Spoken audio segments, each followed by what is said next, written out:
Hey everyone, it's Sonia, and welcome back to a new episode of the Harmony Not Hustle podcast. If you have ever felt like no matter how much you take off your plate, how many times you clear your calendar or say no, burnout just keeps creeping back into your life and into your business, then this episode is for you. In today's episode, I want to share with you why burnout keeps coming back. And then I want to talk to you about how to actually stop it. And I feel pretty good about letting you know that some of the ways that I'm going to talk about how to stop it is not the typical advice that you hear, which, if you have tried to break cycles of burnout, then that's going to be really, really good news for you. Right now, I don't know if I want to hold this little mic the whole time because I'm already feeling like a little strain in my shoulder. I don't know. Let's see. We might see if we can connect this thing somehow. Excuse me while I get professional. Right. So let's see how this works. Hopefully the sound and everything is really good.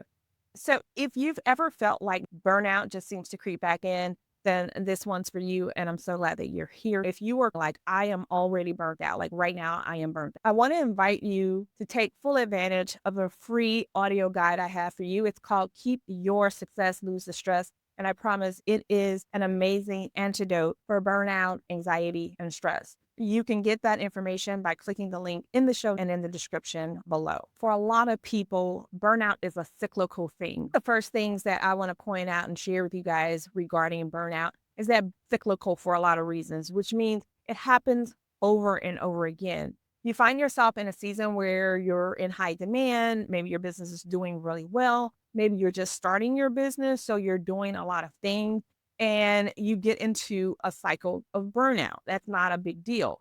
The problem is that for a lot of folks, myself included, it's not just because you're overworking. It's also because we tend to overfunction. We tend to have over responsibility in certain areas of our life. And for a lot of folks who find themselves in burnout over and over again, they tend to have an internalized amount of pressure. And while internalized pressure is not in itself a bad thing, especially as an entrepreneur or business owner, because you need self-motivation, you need energy in order to get the things that you need to have done accomplished, right?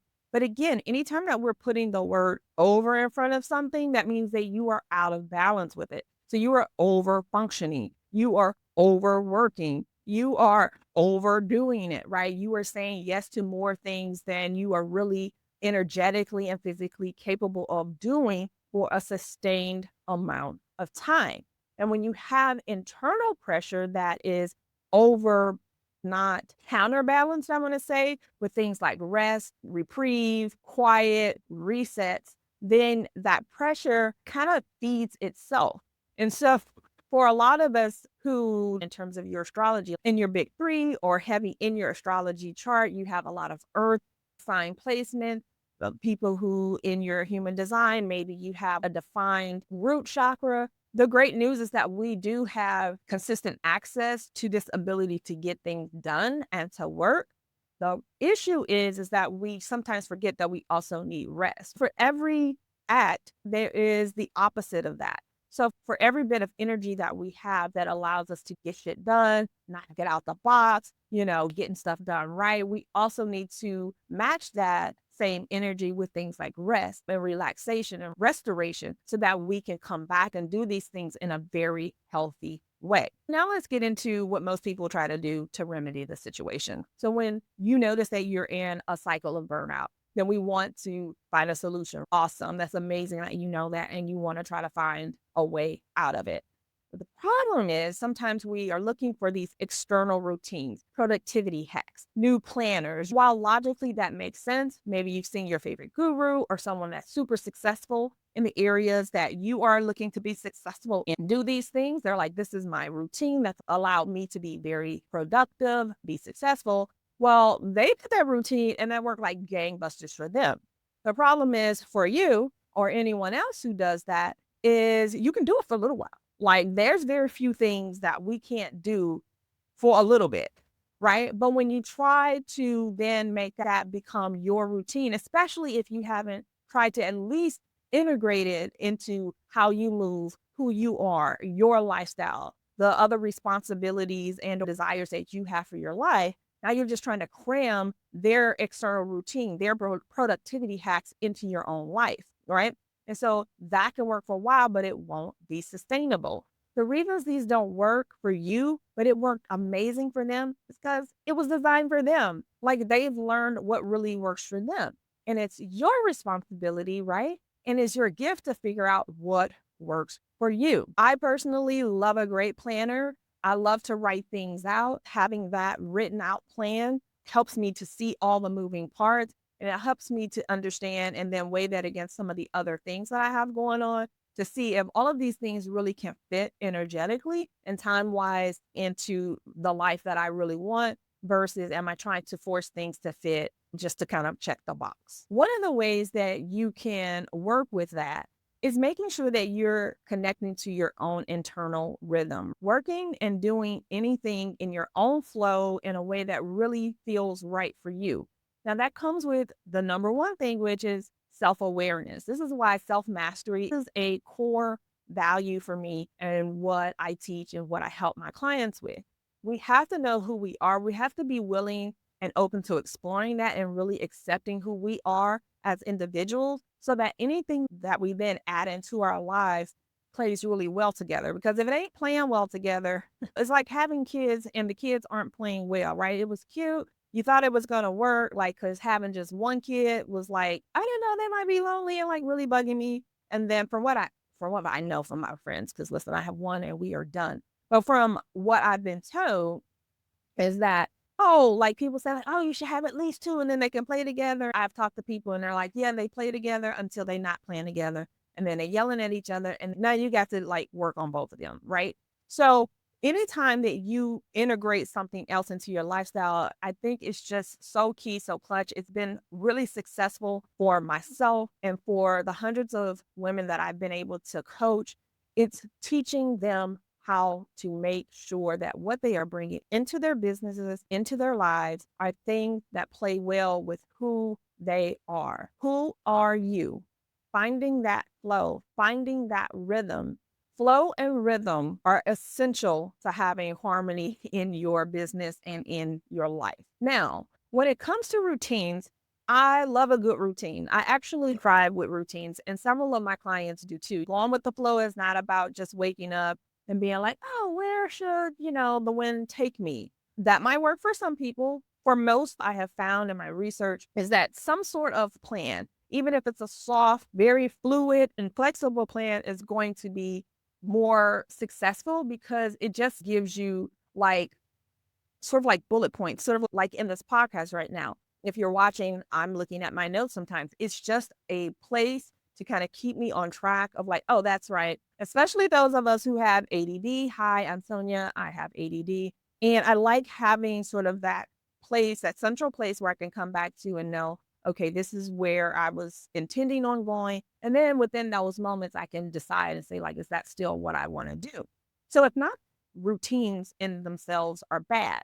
They're just often borrowed from other folks. You're taking someone else's routine and you're then once again, you're trying to just incorporate it into your life, as is. You're trying to take their template, their mold, and put yourself in it. Well, baby, you don't fit into nobody else's mold. Like you are your own mold, right? And so you're trying to fit into these routines that are designed for them and not designed for you. And trust me, you have your own routine. You have a flow. You have a rhythm inside. It's just about, can you hear your own rhythm? Have you allowed space to be able to identify these things that work really well for you? Another reason why cycles of burnout keep showing up in your life is because you're not considering how your energy and the season of life that you're currently in play together. There is always going to be seasons of hustle. I always like to say that hustle is a way to do something versus a way to be. There are going to be seasons, let's say you're starting your business or you're growing your business, where you're going to have to bring the energy of hustle. You're going to be doing multiple things. Maybe you are bringing on a team. Maybe you are collaborating with folks. Maybe there's logistically a lot of pieces. So that needs a little bit of hustle energy, but for a season. And so having hustle energy is different than being in hustle mode, right? Being in hustle energy versus putting on the title, I'm a hustler, are two different things. One is how you are doing a thing, and the other is how you are being. And it's never going to be healthy to have the identification, the self identity of being a hustler because you can't sustain hustle energy. It's really important to look at not just what you're doing, but again, making sure that based on your lifestyle, that those two things or those three things or six things are at least playing as well together as humanly possible. A mother in your early 20s have a different type of energy than a new mother in her 40s. Not your better mother, not your worst mother. You just have a different energy. This is just, listen, as someone who gave birth in my mid to late 30s, I can tell you that raising a child and give that person all of your attention and physical energy is way different than it would have looked in my 20s. Okay. Starting a business with a young child is going to have a different type of energy to it than, say, if you have an in home assistant or caretaker while you are starting that business. So, just knowing these things helps you give yourself a little bit of grace and helps you plan better when you are creating the plan from within you. Now, let's quickly recap why burnout might be showing up for you over and over. Burnout is cyclical is because you haven't yet figured out how to stop overworking, over functioning, being over responsible for things that you can either delegate or just drop altogether. Other people can handle things. It's about learning to trust that things can get done even if it doesn't include you. Two, it's not about finding a solution that's external to you. It's not about implementing someone else's successful framework or formula. It's about you taking some time, which I don't want you to feel like you have to have it all figured out in order to get out of burnout. Actually, just being self-aware enough to point out, to identify for yourself, like, oh, this is how I got here last time. Oh, I'm doing it again. Oh, I just said yes without taking some steps that have helped me to stop over planning before I say, yeah, I just did it again. It can be just that simple. So this isn't about knowing who you are all the time, because guess what? By the time you do master yourself and you know exactly who you are and you've got it all figured out, it's going to be time to grow again. We're just going to have to start over because this is a cycle of life. It is about knowing who you are on your core levels so that you can self-identify and then bring yourself out of cycles of burnout a lot quicker and eventually get to the point where you don't allow situations to take you there. Three, I want you to consider what your best productivity hack is. Do you know how you do your best work in a way that doesn't leave you frazzled? If you haven't figured those things out, if that's something that you're kind of pondering, once again, the Keep Your Success, Lose the Stress is an amazing 3-part audio guide. It is bingeable in less than 30 minutes. And it will change your life, where you can use prompts and very quickly start to identify some of these things and keep yourself from getting into another cycle of burnout. When we move in the same energy of natural rhythms, natural seasons, and incorporate that into our lives versus someone else's rhythms, suggestions, frameworks. If another coach tells you that all you need to do is follow their step-by-step system, I'm telling you right now, fire them. Fire them. And as a coach, I'm telling you to fire them. Like, I am so sick of it. Like, we're done with it. And this is why. It's because while it's well-intentioned, it really doesn't work. It's about you finding your own systems, understanding that you are your own best framework and bringing that to the light. Thank you so much for being here, for listening and or watching this episode of the Harmony Not Hustle podcast. And please remember to download the Keep Your Success, Lose Your Stress 3-part audio guide. It is bingeable in less than 30 minutes and it will change your life. I know, because I made it that way. I designed it that way so that it would be truly transformative in a very short, digestible amount of time. If you want to reduce your risk of burnout by 50% while increasing your energy and work-life balance, then you need to check out my website linked in the show notes.